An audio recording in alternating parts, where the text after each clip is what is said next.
Ya vamos a empezar. Muchas gracias a todos por estar aquí.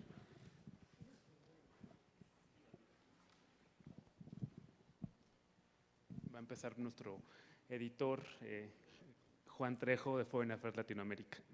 Gracias.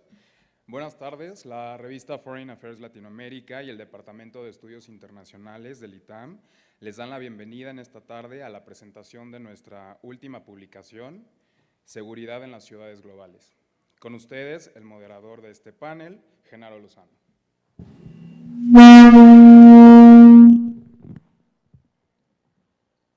Gracias, Juan. Bueno, pues sí, muchas gracias. Yo sé que estamos todos en finales, entonces agradezco enormemente el que estén ahorita aquí haciendo un esfuerzo y sobre todo agradezco a los presentadores de este día que no solamente han sido autores de este número que estamos presentando de Ciudades Globales, sino que han sido ya amigos de la revista Foreign Affairs Latinoamérica.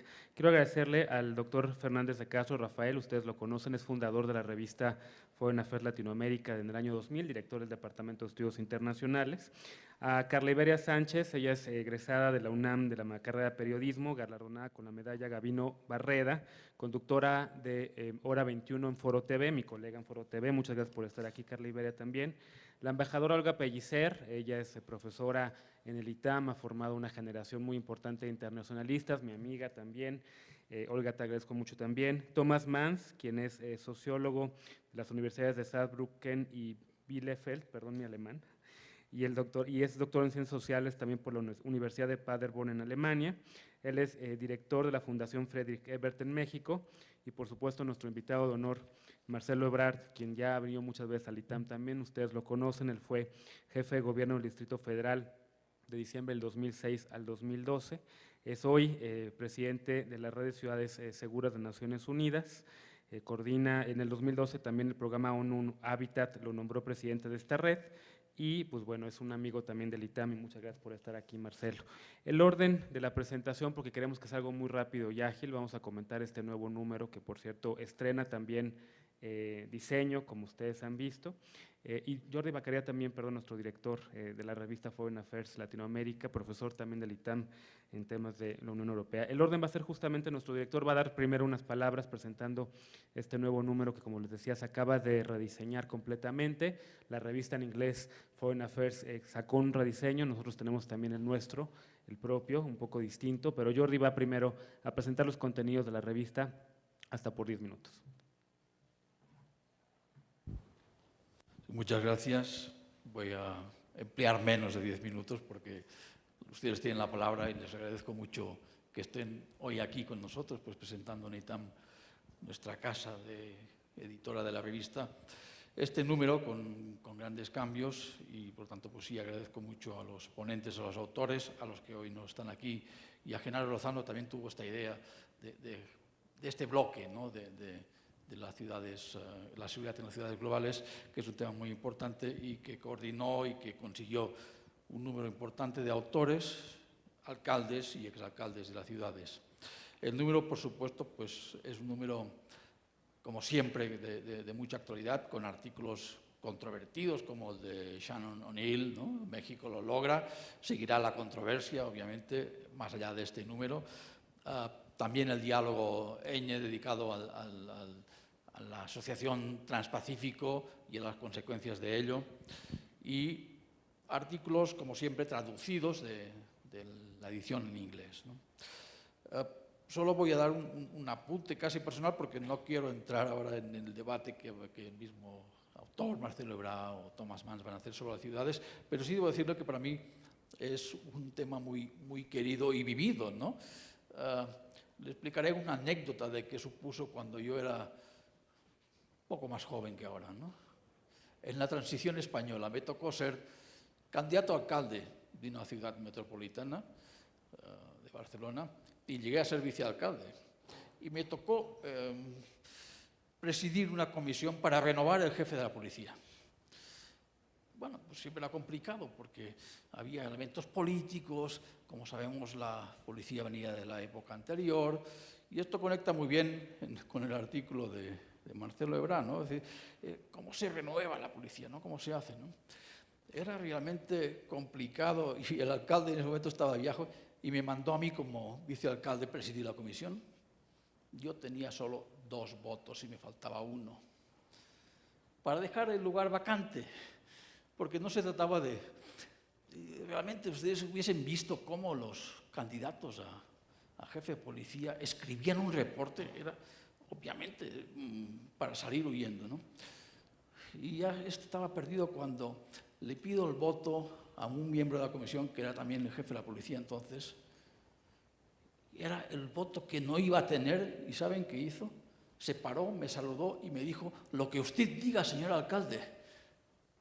Y dije, pues, oiga, que estamos en un proceso democrático, o sea, usted puede opinar libremente lo que usted quiera.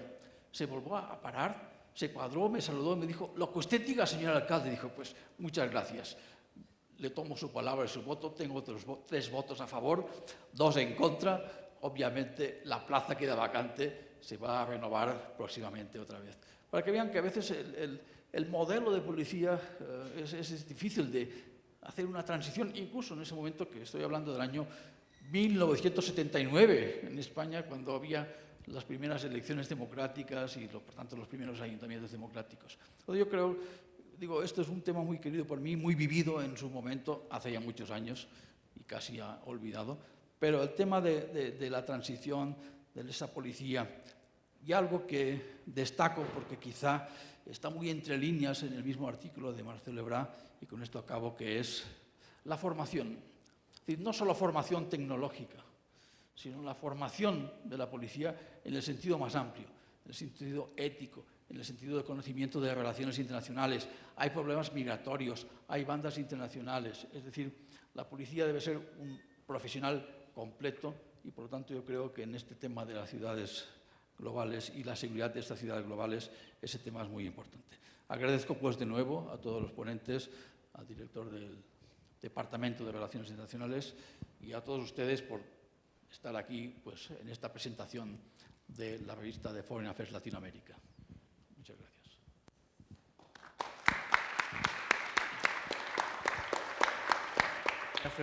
Gracias Jordi Bacaria, director de Foreign Affairs. Creo que Rafael Fernández de Castro quiere darnos una bienvenida, también unas palabras de bienvenida, ¿verdad? Es nuestro fundador desde el año 2000 y director del Departamento de Estudios Internacionales. Gracias, Genaro. Yo simplemente lo que quiero decir es que no me voy a referir a todo el contenido de este número, que evidentemente peleamos mucho por la portada y me parece sensacional, me gusta mucho, pero quiero referirme justamente a este tema de la seguridad en las ciudades globales. Y aquí, digamos, simplemente lo que quiero decir es que realmente este es el espíritu de Foreign Affairs Latinoamérica, los temas, yo diría, de debate de América Latina, los temas que le preocupan a América Latina, que sean debatidos en nuestras páginas por los actores. Me parece que esa es realmente la esencia, parte de la esencia de la revista y felicito al equipo de FAL por lograr esto. Simplemente quiero decir que es fascinante porque América Latina se ha convertido en la región más violenta del mundo. Los latinoamericanos somos más o menos el 9% de los pobladores del mundo, entre el 8 y el 9%, y estamos acaparando casi el 40% de los homicidios del mundo. Es un tema terrible. Hay básicamente 2 Américas Latinas, una América Latina de espiral homicida, en donde, digamos, está mucho el triángulo norcentroamericano, México, Brasil, Venezuela, Colombia, que no acaba de salir de esto, tiene más altas tasas de homicidio aún que México, y tenemos otra América Latina donde también hay, si no hay tanto homicidio, donde hay muchos robos y donde hay mucha delincuencia. Y realmente lo que estamos viendo es una falta de capacidades del Estado en América Latina que explica, me parece, entre otras cosas, que seamos justamente la región más violenta del mundo. Yo diría que es ahora, digamos, el nuevo reto de América Latina justamente, así como en los años 70 fue el tema de la deuda externa y que era un cuello de botella casi insuperable para el bienestar de los latinoamericanos y de las latinoamericanas, ahora justamente es la inseguridad pública, la inseguridad ciudadana. Y por eso me parece fascinante, digamos, que 4 alcaldes latinoamericanos, bueno, un exalcalde muy emblemático, por cierto, Atanas Mockus, de Bogotá, y la alcaldesa de Madrid escriban sobre este tema, es muy, muy importante. En las páginas, y oyendo a Marcelo Ebrard, encontraremos por qué la Ciudad de México ha logrado justamente ser darse a conocer en América Latina y el mundo como una ciudad segura o relativamente segura, sobre todo en un contexto nacional y regional de mucha inseguridad. Así es que yo justamente, simplemente quería decir, bien, estos son los temas de Foreign Affairs Latinoamérica, así es que mi felicitación, mi reconocimiento y qué bueno que la estatuta está bien tomada por Jordi y por Genaro y gracias por estar aquí y nuevamente mi reconocimiento a los que están aquí presentando este número de la revista.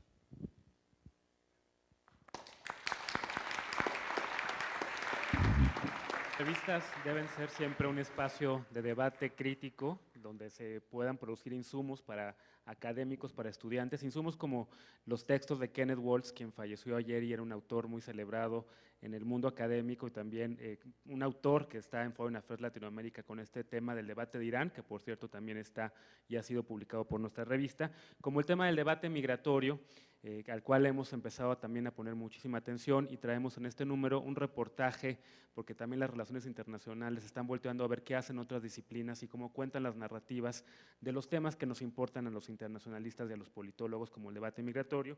Y Carla Iberia le pone carne, le pone rostros, le pone la historia al tema justamente que están viviendo los californianos con este hospital móvil que nos cuenta en su texto, y quiero pedirle a ella que nos presente justamente su ensayo, su reportaje en Foreign Affairs Latinoamérica sobre el sistema migratorio, sobre el sistema, la reforma del sistema de salud en Estados Unidos.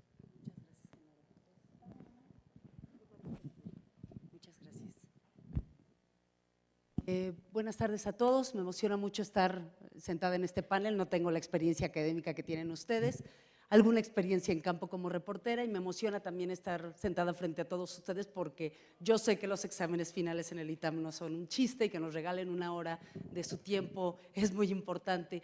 Lo que les quiero platicar antes de pasar al tema del reportaje con el que me toca contribuir en este número de Foreign Affairs es que si Foreign Affairs siempre es una revista imperdible, en este caso lo es más. No hay un solo artículo que no valga la pena leer, bueno, probablemente quizá el mío, pero lo que les quiero decir es que pueden encontrar un rango de debate sobre un montón de cosas, sobre el asunto de la ilusión de la democracia en China, sobre el asunto de la ilusión sobre la primavera árabe, este controvertido artículo de Shannon O'Neill sobre si México sí lo logra o no lo logra y sobre todo este diálogo muy interesante entre todos estos alcaldes sobre si estos suburbios interminables, violentos, ruidosos, endebles, que son los slums y que padecemos en el mundo y que hemos generado en el mundo, son nuestro legado hacia la siguiente generación. Y estos slums, estos suburbios sin servicios médicos, sin acceso a transporte adecuado, con altos índices de desempleo, son básicamente los lugares donde se asientan los migrantes en todo el mundo. El artículo con el que colaboro en esta ocasión en Foreign Affairs no se llama como quisiera y les voy a platicar porque es muy rápido. A mí me hubiera gustado titular este artículo como Alejandro Eusebio y les voy a leer 2 párrafos nada más y por qué me gustaría que se hubiera llamado así. Alejandro Eusebio tiene 21 años, sostiene la mano izquierda en la mano derecha. La mano izquierda es de plástico. Él vive en Morgan Hill, California, es un horno de 42 grados entre Salinas y San José, California, donde la mano de obra está compuesta por herreros, albañiles, carpinteros, indígenas que viajaron de la región de la Cañada de Oaxaca a las montañas de California. Alejandro Eusebio fue amputado tras un accidente de trabajo con una sierra que va a 4.500 revoluciones por minuto. Él es de San Juan Bautista, Cuicatlán, e integra en un cuerpo todo el desamparo de los trabajadores migrantes sin espacio, sin sueldo fijo, sin redes familiares, sin soporte de emergencia. El artículo que esta ocasión pongo a su consideración en la revista está enfocado a los trabajadores de origen hispano en la Unión Americana, que es, créanme, es una fotografía muy preocupante. Son 15 millones de trabajadores, 30% de los habitantes de origen hispano en Estados Unidos, manos y pies del gigante, fracturados, llenos de callos, desviados en la columna, desnutridos, sin dientes. Les quiero platicar que en muchos reportajes de investigación que hemos hecho en Estados Unidos hemos encontrado casos como el de Alejandro Eusebio. Les quiero leer algunos datos que podrían contribuir a sus trabajos de investigación. Según un reporte del National Immigration Forum, que es un análisis de la Escuela Hertie de Gobierno en Alemania, los migrantes de origen hispano con y sin documentos contribuyen con 7,000 millones de dólares anuales al Fondo de Pensiones del Sistema de Seguridad Social y con 1,500 millones de dólares a Medicare. Son un segmento de la población históricamente excluido de estos dos programas de beneficio público. Nos referimos a atención en sala de emergencias, prenatal y dental. Una póliza de atención médica familiar puede costar 14,000 dólares al año y ustedes saben, para un migrante pagar un seguro médico no es una opción porque tienen que pagar educación, transporte, tienen que ahorrar para el abogado en caso de que se apruebe la reforma migratoria, tienen que ahorrar para viajar a México a ver a los padres, a los que no han visto en 10 años, tienen que ahorrar para enviar remesas. Entonces, ir al doctor puede ser un asunto de vida o muerte, puede ser un asunto de riesgo de deportación. Muchos optan por rezar, por consultar, por automedicarse, por hacer tráfico de medicamentos o por dejarse morir. Les quiero platicar que ustedes pueden consultar el contenido de Foreign Affairs suscribiéndose a través de la página online, pero quiero platicarles con mucho gusto que hace unos meses el proyecto de televisión Foro TV, que es un proyecto de noticias, de debate político y de debate cultural, integró a Foreign Affairs como para hacer difusión de sus contenidos.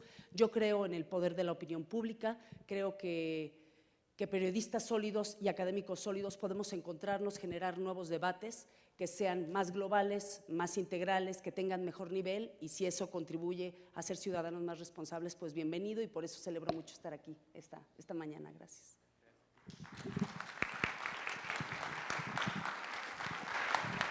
Gracias, Carla Ibera. En efecto, tenemos una alianza de contenidos con Televisa, que es la mayor televisora del mundo en español, y la revista, como les decía, pues no solamente incluye este tema de ciudades seguras y globales, no solamente tiene el tema de la reforma del sistema de salud y la reforma migratoria conectadas, migración, seguridad y salud, que son 3 temas eje de la reforma migratoria también, sino también es un aniversario, o tenemos una conmemoración del aniversario del Grupo Contadora, que fue, como ustedes saben, pues un tema que puso la diplomacia mexicana en el ámbito internacional, un tema por el cual se habla mucho de la tradición diplomática mexicana, por el papel que tuvo México en ese grupo, y para presentar el texto que escribió el embajador Claude Heller, quien es actualmente embajador de México en Japón y fue antes representante de México en Naciones Unidas, pues tenemos a Olga Pellicer, profesora de instituciones multilaterales, quien ha trabajado también en el servicio exterior y, como ustedes saben, también gran amiga de muchos de nosotros, mentora, y por supuesto, Olga, muchas gracias por estar aquí.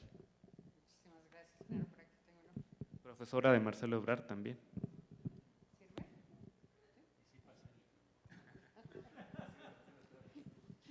Estaba diciendo que fue buena. Bueno, muchísimas gracias, Jordi, muchísimas gracias, Genaro, por haberme invitado a comentar un artículo que para mí tiene particular interés porque se cumplieron 30 años del Grupo Contadora, grupo del que desgraciadamente creo que algunos de ustedes no saben de qué se trata. Y yo les suplico que sí lean el artículo porque desde mi punto de vista al menos es uno de los momentos más interesantes de la diplomacia mexicana. Y yo querría muy rápidamente ir sobre algunos de los motivos que nos permiten afirmar que Contadora constituyó un momento importante de la diplomacia mexicana. ¿Por qué? Bueno, en primer lugar hay que situarnos un poco en la historia. Era la Guerra Fría, era un momento en que la capacidad de acción bajo los países que estaban situados bajo la zona de influencia de una de las grandes potencias no era mucho. América Latina hasta entonces había sido lo que se llamaba un actor secundario en política internacional. América Latina no tenía demasiadas opiniones propias y diferenciadas sobre lo que estaba ocurriendo en materia de seguridad internacional. Bueno, Contadora es la primera vez que América Latina se pronuncia de una manera independiente, de una manera diferenciada, sobre un problema que atañe la seguridad internacional en el continente americano. Y el haber sido la primera expresión de esta política diferenciada de América Latina en aquellos momentos, yo creo que constituye una razón suficiente para considerarlo un momento significativo de la política exterior de México. Un segundo motivo que llama la atención es la primera vez también que México percibe a Centroamérica como un asunto de interés nacional y de interés que tiene que ver con su seguridad nacional. Si nosotros vemos la historia de la política hacia Centroamérica, encontramos que la verdad Centroamérica no tuvo mucha atención por parte de México. De hecho, el primer acuerdo de cooperación importante, que es el Acuerdo de San José, que se hace conjuntamente con Venezuela para darle petróleo a Centroamérica, es un acuerdo de finales de los años 70. Y hasta entonces Centroamérica no figuraba como un tema central de la política exterior mexicana. Entonces, el hecho de que en los años 80, finales de los 70, con Nicaragua, después en los 80 con Contadora, Centroamérica se colocara en el centro de atención de la política exterior es muy significativo. Es muy significativo, entre otras cosas, porque se toma conciencia de algo que hasta la fecha es muy importante, y es que lo que ocurre en Centroamérica afecta la seguridad nacional en México.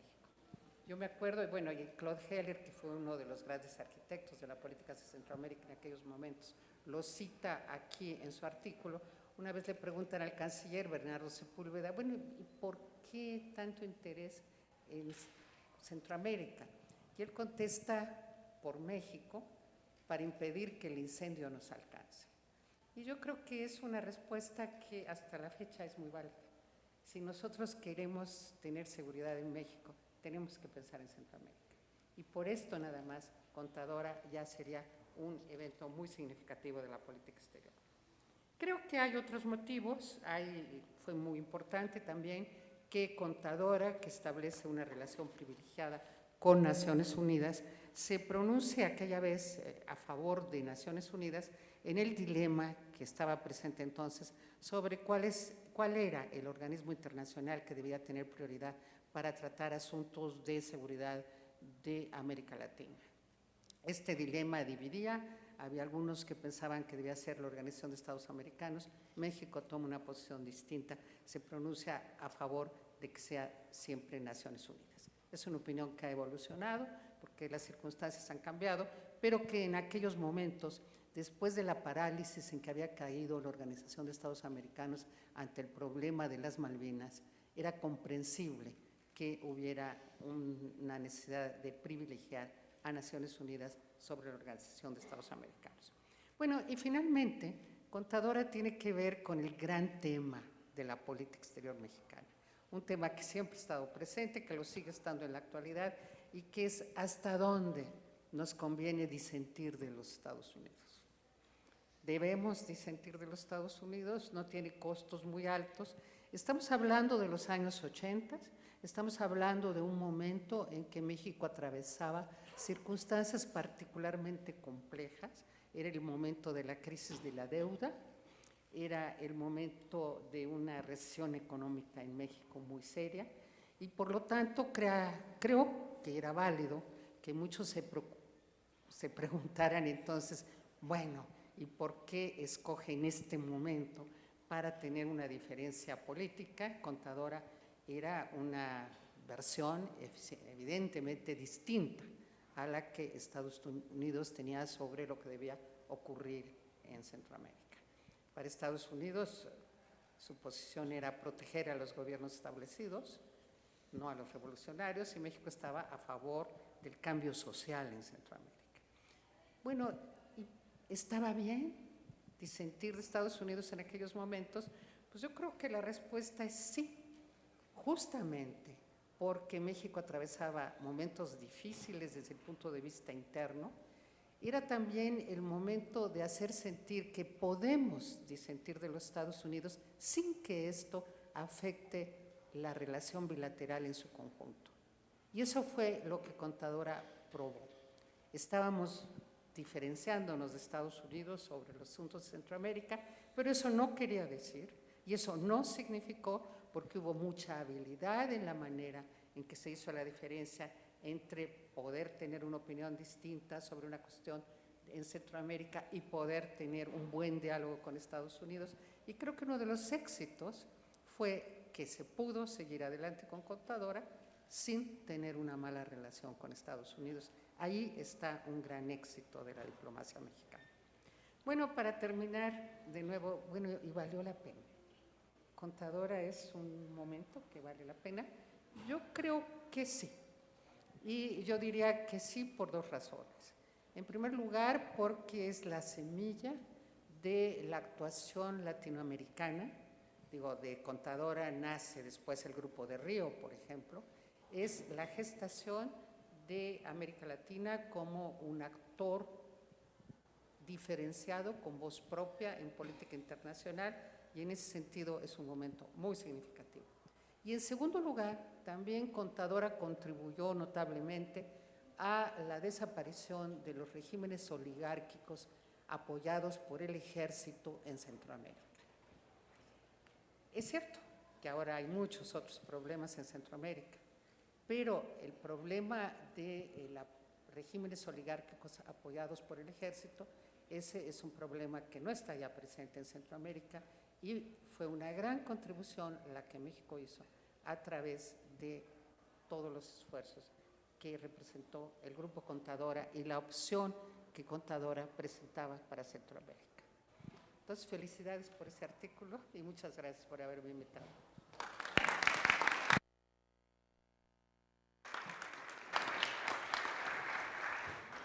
El otro no funciona, pero ya escuchaban ustedes a Olga, como siempre, haciendo comentarios muy claros, con las preguntas pertinentes, como la intelectual pública que es Olga Pellicer. Gracias, Olga. Vamos a regresar al tema de las ciudades globales y seguras, que es el tema principal de este número de Foreign Affairs Latinoamérica. Un poco la intención era poner a dialogar por primera vez a 5 alcaldes de ciudades del mundo de la ñ, del mundo en español, como si fueran el Marco Polo del libro de Ítalo Calvino, Las ciudades invisibles, para que conocieran un poco las problemáticas de estas ciudades. Y eso es lo que va a hacer Thomas Mans, el representante de la Fundación Freddy Keber en México, quien leyó los textos y los va a comentar justamente de los alcaldes convocados por Foreign Affairs Latinoamérica. Bueno, muchas gracias y buenas tardes. Es un placer para mí estar esta tarde aquí en el ITAM. Es la primera vez que estoy aquí. Y bueno, me da mucho gusto poder participar en esta presentación de la revista Foreign Affairs. Y antes de todo, quiero felicitar a los editores por haber escogido el tema de la seguridad en las ciudades para el bloque central del último número de la revista. Creo que es un tema de gran relevancia, es un tema global, internacional, pero creo también, como ya lo dijo Fernando de Cáceres, es un tema muy importante, de particular importancia para América Latina. Y destaco eso porque, por un lado, América Latina es conocida como la región tal vez más violenta, más insegura del mundo. Hace poco, en un evento que hicimos aquí en la Ciudad de México, Francisco Rojas Aravena, exsecretario general de la Flaxo, habló al respecto incluso de una pandemia. De todos modos, es la inseguridad la mayor amenaza para la paz en la región, es obviamente un problema estructural y la mayor preocupación de los ciudadanos en la región. Eso por un lado, pero por otro lado también frente a este gran reto, frente a esa gran amenaza, surgen al mismo tiempo en la región respuestas innovadoras, inteligentes y progresistas. Y por eso me alegra mucho que Foreign Affairs en esa oportunidad ofrece un espacio para presentar y discutir algunas de esas respuestas innovadoras, por ejemplo, las de Medellín y Bogotá, y por supuesto también la de la Ciudad de México. Déjenme hacer aquí una reflexión no tanto como comentarista, sino como ciudadano. Soy alemán, pero ya vivo desde algún tiempo aquí en la Ciudad de México y me considero también ciudadano de esa ciudad, y eso también gracias a la ley de interculturalidad, que en ese sentido es muy progresista, creo. Bueno, pero de todos modos, cuando mi esposa y yo llegamos hace más de 3 años, a finales de 2009, a México, tuvimos en nuestro equipaje muchas preocupaciones y muchas advertencias respecto de la mala seguridad en esa ciudad. Sin embargo, tuvimos una sorpresa agradable al encontrarnos con una ciudad no flagelada con niveles extremos de inseguridad y violencia. Nosotros vivimos en una ciudad, no vivimos en una ciudad agobiados por el miedo de la inseguridad. Claro, en una ciudad con alrededor de 10 millones de habitantes y una zona metropolitana con más o menos 20 millones de habitantes, siempre habrá problemas de seguridad. Pero creo que no es exagerado decir que en el Distrito Federal se nota, se siente la presencia y el efecto positivo de una política pública que enfrenta los problemas de seguridad de manera sistemática, lógica y por ende también más eficaz. Eso, por cierto, es una impresión meramente personal, muy subjetiva, pero creo que también hay datos duros que la sostienen. Ahora bien, lo interesante es ver el porqué de este éxito. Y como primer elemento, Marcelo Ebrard destaca la manera como se concibe la seguridad. Y por cierto, al respecto ya existen importantes aprendizajes. Un aprendizaje fundamental es que la política de seguridad no debe ser exclusivamente una política con un enfoque punitivo o policial. Ni muros altos, ni ventanas protegidas, ni calles llenas de policías pueden garantizar la seguridad. Lo que se requiere es un enfoque integral para las políticas de seguridad. Es decir, hay que reconocer la multidimensionalidad y la multicausalidad del problema de la inseguridad. Una multidimensionalidad a la cual se tiene que responder, como enfatiza Enrique Betancourt en un reciente artículo para la revista Nexos, con aproximaciones multidisciplinarias. Esa visión integral es un denominador común de las historias de éxito de políticas de seguridad. Pero aún así, está lejos de ser algo sobreentendido. Y también matices en el apego a un enfoque integral se puede observar en los 5 ejemplos de políticas de seguridad de ciudadanos presentados en este número de Foreign Affairs. Si bien, entre tanto, todos incluyen el concepto de seguridad integral en su discurso, a menudo la atención se vuelca nuevamente a un enfoque tradicional que ve la solución en más presencia policial en las calles, en la creación de nuevos cuerpos policiales o en más control. Para no dejar margen a malentendidos, por supuesto, una política de seguridad integral debe incluir el objetivo de mejorar la calidad policial, pero debe ir más allá de la respuesta policial, y eso no solo en el discurso. Muy enfáticos al respecto de una mirada integral son las contribuciones de Aníbal Gaviria Correa, alcalde de la ciudad de Medellín, y de Marcelo Ebrard Casaubon, ex jefe de gobierno del Distrito Federal. Marcelo Ebrard, sin menospreciar la importancia de la calidad policial, es decir, del enfoque tradicional, pone el dedo en el bienestar y la expansión de libertades y derechos para explicar las mejoras en seguridad pública en la Ciudad de México. Pero, ¿de qué hablamos de verdad si nos referimos a un enfoque integral? Tanto las experiencias de Medellín y la Ciudad de México, pero también la de Bogotá, presentada en la revista por el exalcalde Antanos Mocos, destacan la inclusión y cohesión social como metas de una política de seguridad. Eso coincide con diagnósticos realizados por entidades especializadas que nos enseñan que situaciones de exclusión social, sean debidas al desempleo, al abandono escolar o a la marginalización, son factores que se encuentran frecuentemente entre las causas sociales de la delincuencia.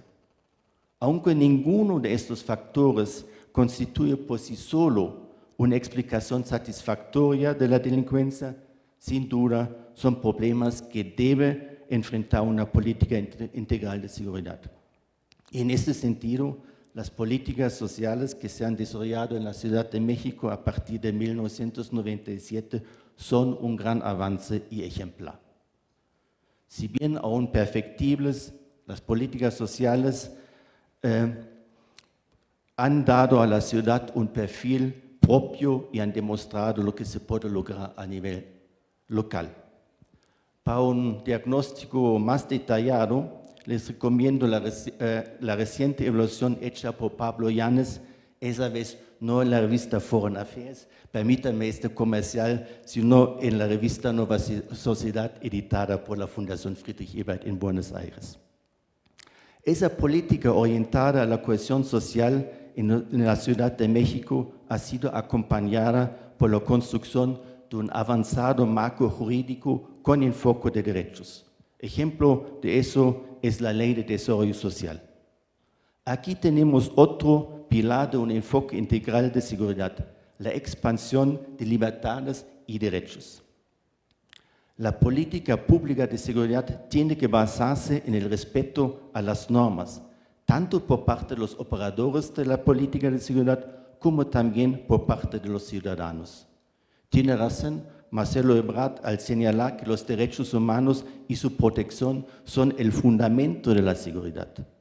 El cumplimiento de los derechos humanos tiene que ser un principio transversal que guía las políticas públicas.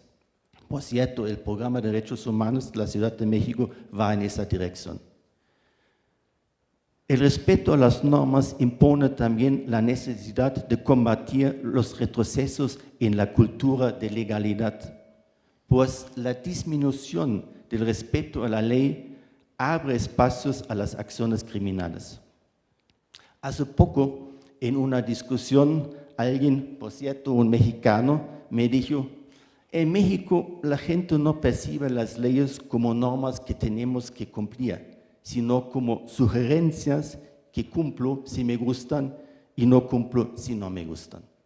Tal vez eso es algo exagerado, sin embargo creo que es fácil encontrar en nuestras experiencias cotidianas muestras de esa actitud frente a las normas y las leyes. De todos modos, la falta de respeto a la ley es un problema serio y muestra de déficits de responsabilidad ciudadana.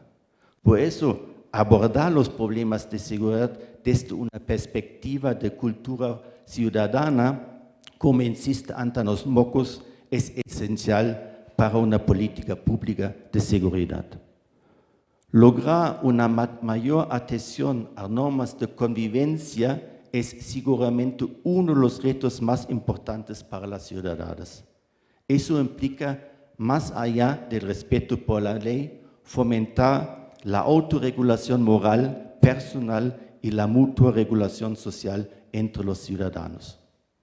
Como nos dice Antanos Mockus, la desobediencia flagrante de la ley, junto con muestras de la aceptación cultural, facilitan la neutralización de los mecanismos de autocontrol y de mutuo control social.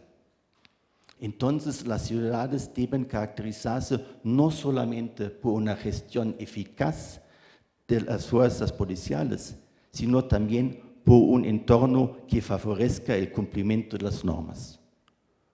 Fomentar un entorno favorable al cumplimiento de las normas implica, no por último, recuperar la confianza de los ciudadanos. Y al respecto de la confianza existen grandes desafíos en nuestras sociedades.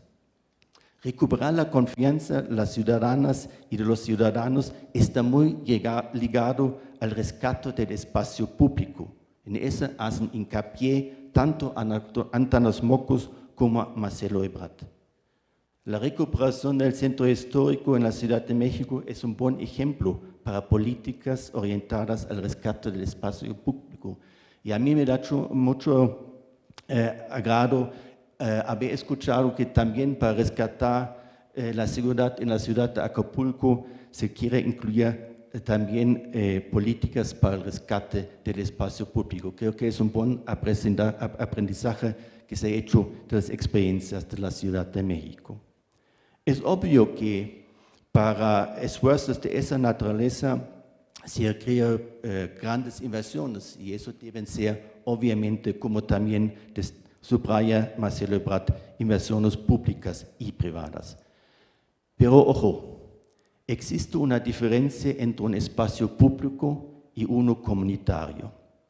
Para que un espacio público se convierta en espacio comunitario es necesario animar la vida en el espacio público.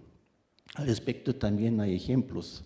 Las ciclovías dominicales son un ejemplo positivo, pero también hay que, más allá de eso, evitar que nuevamente son intereses privados que se apropian de los espacios públicos. Eso lamentablemente también se puede ver cada día en la Ciudad de México. Solo menciono el problema de los valet parking, que es, para decirlo de una manera, una mafia nueva que también amenaza los espacios públicos.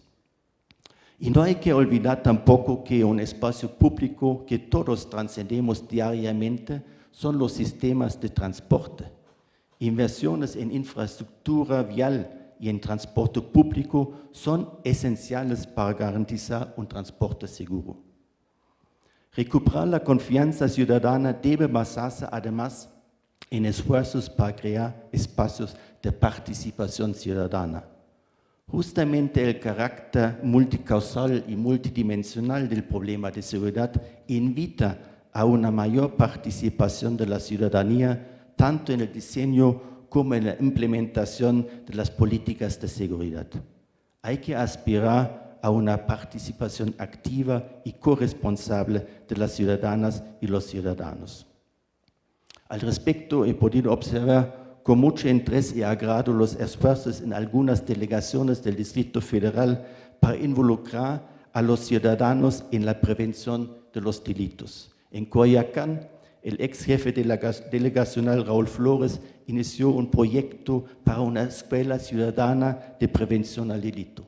Es una experiencia pionera que hoy en día encuentra eco en otras delegaciones como Tlalpan o Miguel Hidalgo. Dije al inicio que el enfoque integral no puede dejar al lado el enfoque policial. Mejorar la calidad de las policías es clave para cualquier política pública de seguridad y los retos al respecto son enormes. Son conocidos los altos niveles de desconfianza por parte de la ciudadanía con respecto a las instituciones policiales. La gente frecuentemente tiene miedo a la policía y recurre a ella solo como último recurso. Es urgente revertir esa situación y por eso es necesario iniciar procesos de reforma policial profundos, integrales y sostenidos. Procesos que permitan profesionalizar los servicios policiales, fomentar el respeto a los derechos humanos en el cumplimiento de las funciones, reforzar el carácter civilista de la policía y lograr mayor proximidad entre policía y ciudadanía. Aunque persisten grandes retos, hay también experiencias positivas con la renovación de las policías, y eso en particular en las ciudades. Las unidades de policía pacificadora de Río de Janeiro son un buen ejemplo, pero también aquí en México se puede observar cambios cualitativos. Me refiero a policías más preparados y un porcentaje más alto de mujeres en el servicio. Y para mí particularmente muy interesante y muy importante es la experiencia con la policía de proximidad. Yo personalmente hice buenas experiencias con policías que se presentan con una tarjeta que incluye las fotos y los teléfonos a donde llamar en caso de emergencia. Eso sí inspira confianza y respeto. Y el respeto debe ser mutuo. Una policía de calidad debe ser una policía bien pagada y no maltratada. He presenciado horribles muestras de falta de respeto y hasta desprecio a los policías. Ahí hay otro gran reto. En México se acostumbra a hablar de las y los policías como elementos. Referirse a una persona como elemento me parece un lenguaje inadecuado, hasta inhumano. Y un último aspecto de una política integral de seguridad es la evaluación de las políticas. Tiene razón Enrique Betancourt en decir, en evaluar las políticas públicas descansa la posibilidad de réplica, compartir, mejorar y argumentar las medidas implementadas. Por eso está bien que hoy en día, por lo menos en la Ciudad de México, todo se mira y se evalúa, como dice Marcelo Ebrard. Y poner las recientes experiencias en las ciudades al debate es, por cierto, también una buena contribución a la evaluación. Por eso, nuevamente, mis felicitaciones a los editores de la revista por haber escogido el tema de la ciudad en las ciudades para el enfoque de esa revista. Muchas gracias.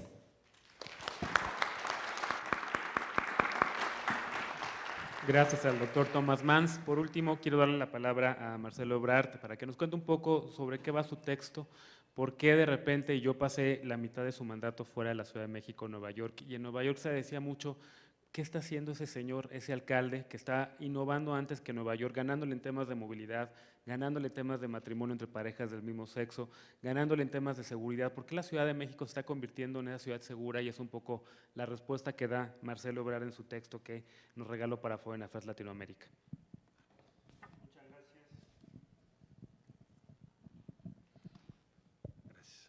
Muchas gracias. Muy buenas tardes. Muy agradecido porque me hayan invitado y poder participar con quienes hoy han hecho las presentaciones que me parecieron sumamente interesantes, todas ellas. Felicidades. Voy a ser muy breve porque sé que están en exámenes finales y ustedes son los que tienen que estudiar menos porque creo que son los que tienen 9 y 10 de promedio, los que nos acompañan hoy. De internacionales son la mayoría. Entonces quiero concentrar mi comentario breve en algo que me parece que les va a ser útil para lo que ustedes están estudiando, para lo que ustedes están preparando, que celebro que así sea, porque cuando yo estudié Relaciones Internacionales aquí en el ITAM no se estudiaba Relaciones Internacionales, no estaba en la agenda, no solo del ITAM, sino de muchas instituciones. Éramos muy ensimismados, éramos muy pocos los que estudiábamos algo que tuviera que ver con el mundo exterior. Y que hoy estemos en esta sesión con internacionalistas en esta institución, pues es algo que ya de suyo es muy interesante y muy importante. Bueno, decía yo, si ustedes están estudiando internacionales, les debe interesar la seguridad. Yo estudié internacionales y un día me amanecí y era jefe de la policía. Entonces conviene que lo lean. Nunca saben dónde van a acabar. También pueden estudiar sobre el DF. Pueden ser jefes de gobierno, obviamente presidentes o primeras presidentas de México, ¿por qué no? Pero siempre hay que tener en mente el tema de seguridad. ¿Qué sucede? Me parece muy interesante que se haya convocado a esto porque es uno de los ámbitos en donde está teniendo lugar un nuevo tipo de diplomacia, que es la diplomacia de las ciudades. Hace unos años eso no existía. Hoy en día yo diría que hay dos campos principales en los que hay un activismo notable de las ciudades con un peso cada vez mayor. Bueno, les cuento, por ejemplo, el programa de ciudades más seguras, o para lograr ciudades más seguras, se plantea en una reunión en Nápoles hace unos meses, apenas en 2012, con 10,000 asistentes. Es decir, de las grandes reuniones de la Organización de Naciones Unidas a las que he asistido y que ustedes pueden ver en la evolución de la ONU, el tema de las ciudades cada vez gana más terreno. Entonces, se hace una reflexión esencial que es la siguiente. Todas las políticas o la mayor parte de las políticas de seguridad en el mundo las están determinando países, no ciudades. ¿Qué pasaría si para las grandes metas del milenio, que como ustedes saben se van a debatir en los próximos 4 años, colocamos la perspectiva de la seguridad en las ciudades desde el punto de vista de las ciudades, no de las administraciones de seguridad en los países que tienden a ser, primero, muy conservadoras y segundo, muy alejadas de lo que está sucediendo en la ciudad, donde la autoridad tiene una relación más directa. aunque sea una megalópolis, como es el caso de la Ciudad de México. Entonces, se llegó al acuerdo de que se presente una estrategia desde las ciudades a la Organización de Naciones Unidas para ser aprobada por la Asamblea General dentro de lo que serán los objetivos de este milenio. Ahora, ¿qué es lo relevante ahí? Que es una propuesta que proviene de las ciudades. Si ustedes revisan lo que está aquí en Foreign Affairs respecto a la experiencia de varias ciudades, lo que les va quizá a sorprender es que son muy similares los conceptos. Puede haber diferencias en cuanto al énfasis de cada una de las medidas que hay que tomar o la perspectiva que se debe seguir, pero nadie sostiene una perspectiva distinta a la que acaba de resumir muy bien Thomas Mann. ¿Qué es cuál? Expansión de libertades y derechos, inclusión social, fortalecimiento, por tanto, de una cultura cada vez más extendida de respeto a la legalidad que es de común acuerdo, la seguridad como un resultado del consentimiento y de una cultura compartida, más que de la imposición de diversos tipos de medidas con uso de coerción más o menos amplio. Quizá hice un resumen muy apretado de lo que se está planteando, pero regreso al tema que me ocupa y que es interesante para ustedes. La emergencia del actor internacional llamado ciudades. Se va a proponer a las Naciones Unidas este programa. Hay dos grandes temas de debate hoy entre las ciudades y los países. ¿En qué radica la diferencia? Primero, debemos mantener el prohibicionismo promovido por Estados Unidos desde hace un siglo respecto al control de sustancias. Después de 45 años de fracaso estrepitoso de esa política, para el caso de México es todavía más importante porque venimos saliendo de 6 años de que nos hablaron de guerra. O sea, la versión extrema del prohibicionismo la acabamos de vivir en nuestro país los últimos 6 años. Por lo tanto, nos es muy familiar y muy cercano el tema de lo que estamos hablando, pero regreso a lo que les decía yo. La última reunión que tuvimos de ciudades respecto a las políticas que están siguiendo muchos de los países y nuestras autoridades nacionales en algunos casos, un gran tema es ese. ¿Se va a mantener o no?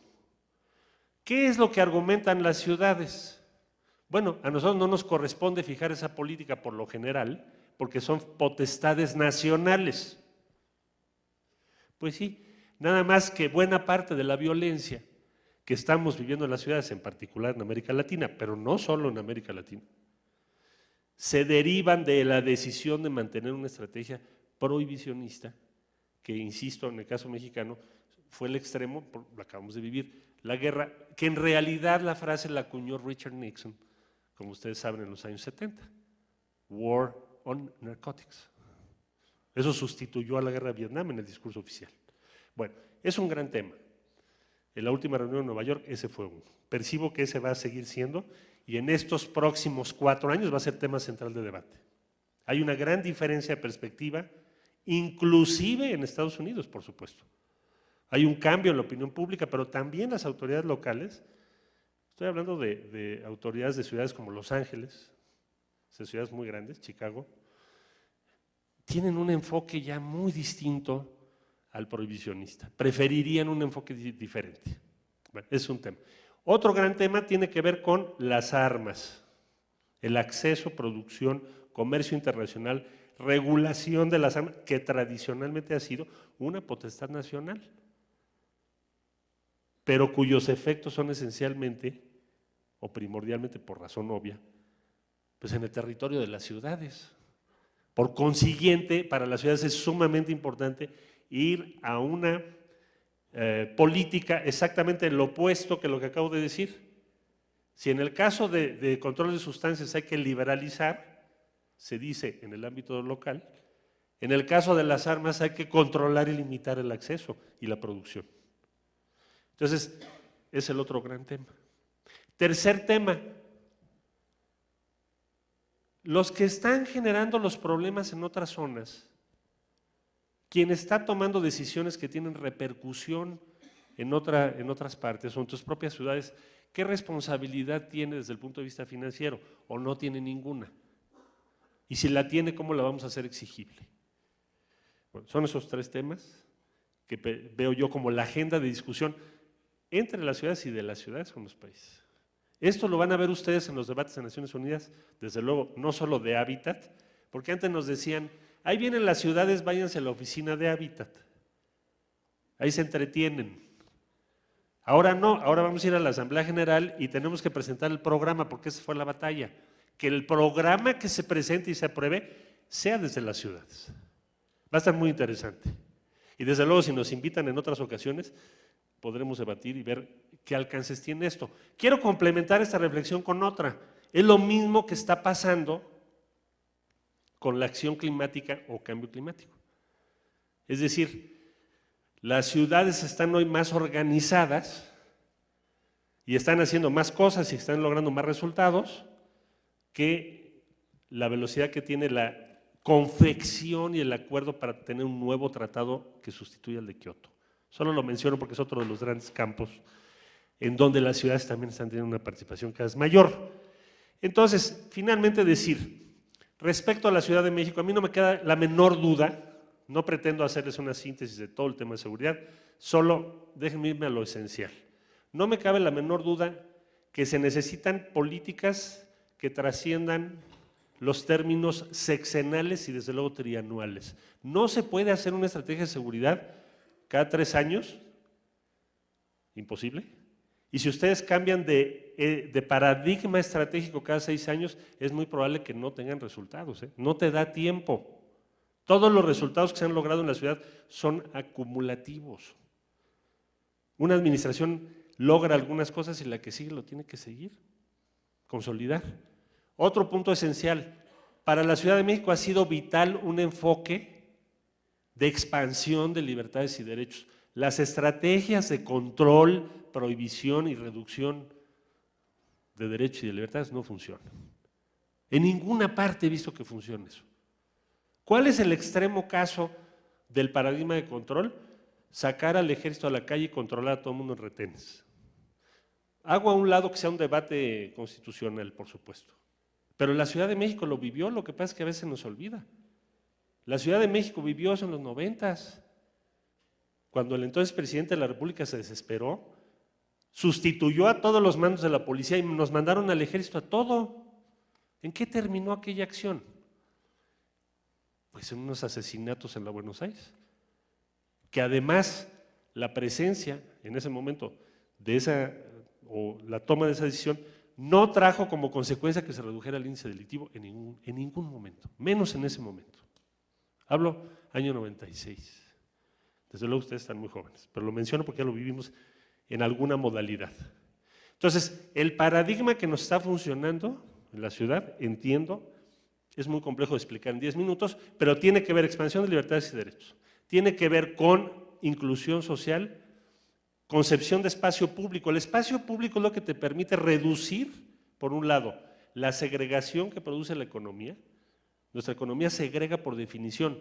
Bueno, ¿cuál es la expresión máxima de esa segregación? La plaza comercial de lujo. O sea, no vengas si no tienes tarjeta de crédito de 10,000 pesos.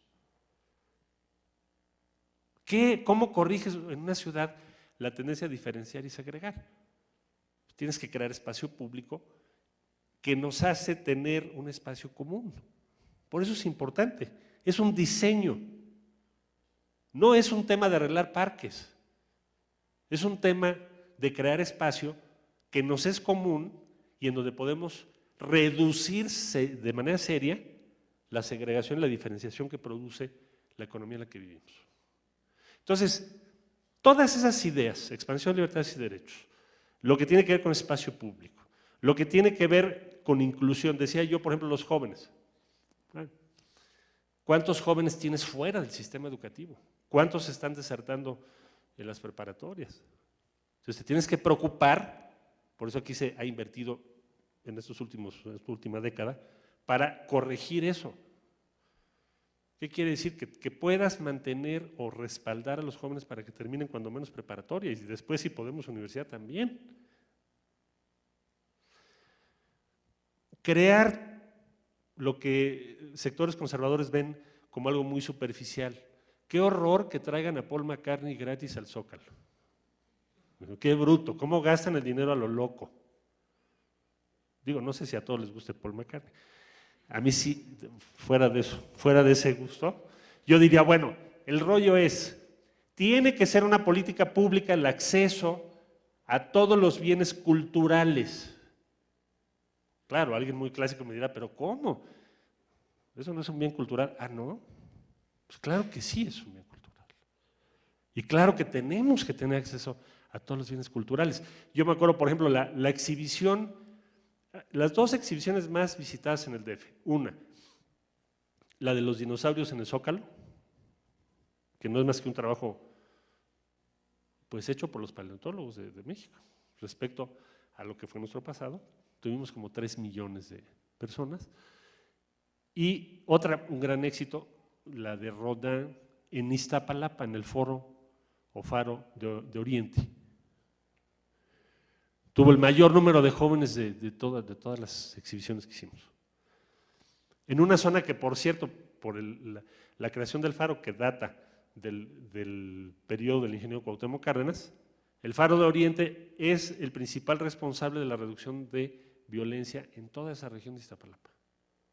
Bueno, no hay ni policía ahí. No necesitas policía ahí. Y todos los días tienes más de 1,000, 2,000 jóvenes ahí trabajando. Bueno, ¿qué les quiero decir entonces al final del día? La emergencia de las ciudades como actor global, con otro tipo de reglas, otra velocidad, mucho más apegadas en casi todos los casos a la velocidad de las redes sociales respecto a la diplomacia tradicional. Inclusive cuando llegamos a Copenhague, les digo, fuimos al tema del cambio climático, a la cumbre, y estábamos 19 ciudades del mundo, y nos dicen, no, ustedes son ONGs. Y dije, no, pues realmente no, somos gobiernos locales. Por eso, pero son ONGs. Entonces nos pusieron afuera en la nieve, estaba nevando. Hicimos nuestro foro afuera, estuvo padre. Fue un detallazo, pero no existían o no existía el concepto como actor. Y hoy en día sí, eso me parece muy relevante. Dos, la diferencia de agenda entre ciudades y países y temas que se van a tener que resolver este año y el que viene, o que seguramente va a haber un debate muy interesante, que mencioné brevemente. Esto mismo está ocurriendo en otros campos, como puede ser el cambio climático, y en el caso de la estrategia de seguridad o las estrategias de seguridad, tienen que ser acumulativas, tienen que obedecer a una estrategia, a un paradigma, y nada más hay dos paradigmas en esencia. El que acabo de decir, prohibicionista, cuyo expresión máxima fue la guerra en los últimos 6 años, y otro paradigma distinto, que ya describiste, creo tú, mucho mejor que yo, que es lo que ha hecho la ciudad los últimos 15 años, y que estoy seguro va a seguir haciendo, porque la ciudad va por ahí. ¿Dónde ven ustedes la diferencia mayor? Concluyo. ¿Cómo explicar la diferencia entre la zona conurbada y el Distrito Federal? ¿Cuántos homicidios hay nada más por municipio en la zona conurbada del Distrito Federal? ¿La diferencia cuál es? Es una cuadra. Me dirán ustedes, bueno, es que hay más migración allá. Pues sí, pero trabajan acá, una buena parte. ¿Cuál es la razón de la diferencia en los datos, en la violencia? La única razón que yo veo es la diferencia de las políticas que se han seguido pues, en un largo periodo de tiempo, con resultados distintos. Este es un apunte para empezar a evaluar eso, que dejemos de estar en el debate de seguridad en lo inmediato, en el debate tradicional sobre las policías y la política criminal, que no salimos de ahí, y nos demos cuenta que hay otro tema. ¿Qué paradigma estamos siguiendo? ¿Quién está teniendo éxito con qué paradigma? Pues es lo mismo que Medellín y Bogotá. Hicimos una comparación y cada vez tendremos que comparar más. Ahora que estuvimos en Estados Unidos, igual, el debate entre las ciudades norteamericanas es muy similar. Los que han seguido un paradigma más incluyente les ha ido mucho mejor. En todos los casos es igual. Parece haber una constante con sus diferencias en la fórmula. Entonces, muchas gracias por la invitación el día de hoy. Muchas gracias por la invitación también para compartir estas ideas en estos breves artículos que nos permiten empezar a debatir en una perspectiva más amplia qué es lo que está ocurriendo, quién está teniendo éxito y quién no. Y por último, sí léanlo porque a lo mejor acaban en la policía del DF. Gracias a todos.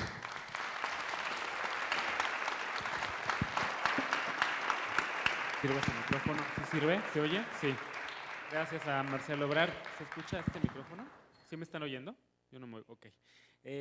Quedan como 20 minutos, queremos acabar antes de las 2 de la tarde para que nos vayamos a comer.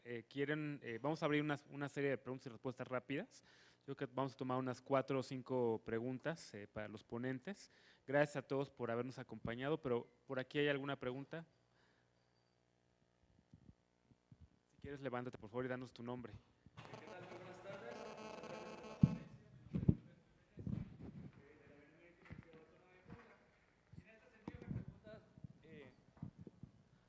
Versa acerca de qué tan viable sería una política con un enfoque regional, de tal manera que se abarque, digamos, de manera diferenciada, una estrategia para la región metropolitana, tomando en cuenta que es muy diferente, por ejemplo, a lo que se puede vivir en el sur de México o en el norte de México, y de qué manera podrían incidir las ciudades en ello.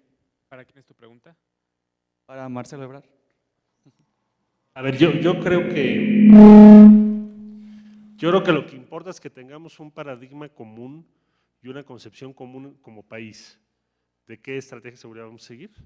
Planteo que nos vayamos más hacia el paradigma que acabamos de describir de manera muy sintética. Y desde luego tenemos que asumir que debe haber una diferencia en la implementación de las políticas, en su velocidad y en sus características, porque es obvio que no. Vamos a empezar por lo más elemental, las dimensiones. O sea, si estás hablando Ciudad de México y el Valle de México, pues somos 22 millones, ¿no? Entonces, el tipo de política que puedes hacer es muy distinto, evidentemente, al que podemos hacer en otras regiones del país, pero sí debemos pensar en que, teniendo un paradigma común y una estrategia común, podamos tener diferencias en su velocidad, en sus características y en su naturaleza, en las muy diversas regiones que tiene nuestro país, desde luego. La pregunta atrás de ti, ¿le puedes pasar el micrófono? Gracias. Marcelo, bueno, gracias por acompañarnos aquí. Creo que todo este planteamiento de la seguridad responde a un nuevo enfoque que no me gustaría adjudicarlo, pero hasta cierta manera parece que sí pertenece a una forma de hacer política digamos, de la corriente progresista. En este sentido te quisiera preguntar, ¿qué otros cambios de enfoque se plantea esta agenda progresista, digamos, para responder a otros problemas que ha presentado la Ciudad de México? Pues, bueno, yo aquí compartiría la pregunta con nuestros amigos de la Fundación Friedrich Ebert en cuanto a, quizá tú tienes una información que nos puede ser muy útil, de cómo entenderías tú un enfoque progresista respecto a las diferentes ciudades que han implementado en América Latina, que ahora lo mencionabas tú en tu síntesis, resumen que presentabas. ¿Qué elementos en común encuentras para lo que nos está preguntando respecto al conjunto de América Latina? Y respecto a la Ciudad de México en otros ámbitos donde habría que tener una idea consecuente también progresista, ¿qué es lo que quieres hacer? ¿Qué queremos lograr? ¿Cuál sería nuestras grandes metas en la ciudad para lograr? Tienes que reducir la desigualdad en esta generación. Alguien me dirá, bueno, eso es obvio, pues casi no lo hemos logrado. Si la Ciudad de México no lo hace, pues esa sería tu gran meta, es muy difícil suponer que el resto del país lo va a hacer. Ahora, ¿qué tanto puede ser a nivel local? Pues una buena parte. Mucho de eso es lo que estamos comentando aquí. También fomentar la innovación, facilitar el acceso a la educación superior a una escala mucho mayor a la que tenemos hoy. Nuestra capacidad de innovación, ¿por qué te la menciono? Porque todavía innovamos poco, somos muy conservadores. En el propio campo progresista es así también. Entonces tenemos que empezar a pensar de otra manera. Y bueno, te doy, si nos ayudas tú que tienes tanta información sobre América Latina. No sé si tengo tanta información, pero me parece una pregunta muy adecuada, muy buena. Y de verdad yo creo que muchos de los avances en el marco de las ciudades tienen que ver con otro enfoque, un enfoque progresista. Bueno, el progresismo tal vez es un concepto que recientemente se utiliza más, antes se habla más de derecha, centro e izquierda, pero creo que bueno, el progresismo intenta abarcar también proyectos y programáticas que van más allá de las delimitaciones ideológicas que antes existían. En ese sentido, creo que un elemento importante del progresismo es justamente dar espacio a gobiernos locales. Creo que eso es un elemento importante y para comparar un poco los 5 ejemplos que se presentan en la revista, creo que Marcelo ha sido muy diplomático al respecto. Yo no veo que son todas iguales las experiencias. Y creo que sí, hay algunas experiencias que hacen mucho más énfasis en la expansión de derechos y libertades, en promover el bienestar para todos, en crear el espacio público como un espacio comunitario, y creo que son esos los elementos que caracterizan una política progresista. Y obviamente no todos los municipios implementan las mismas estrategias y políticas. Obviamente también hay algunos casos en la revista, no quiero mencionar algunos en particular, que yo veo que no son en esa misma línea progresista. Pero el progresismo obviamente va más allá de la política municipal, de la política de las ciudades. Es obviamente también una visión que tiene que ver con justicia social, con solidaridad, con libertad. Esos son los principios básicos que debe tener una política progresista también en diferentes ámbitos. Y aquí en México vamos a tener, creo que, un debate bastante intenso al respecto, si esos elementos también se pueden incorporar en las reformas que se derivan del Pacto por México.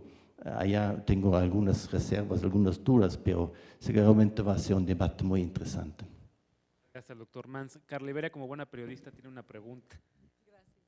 Yo quisiera preguntarle a Marcelo, a Tomás, doctor Berard, ¿qué tan adecuada y pertinente cree que sigue siendo la figura del delegado, del jefe delegacional? Y, por ejemplo, si usted en la ejecución de la política pública y en la, digamos, a veces siento que el ciudadano se queda atorada, la denuncia del ciudadano y la posición del ciudadano se queda atorada entre el jefe delegacional y el propio gobierno del DF.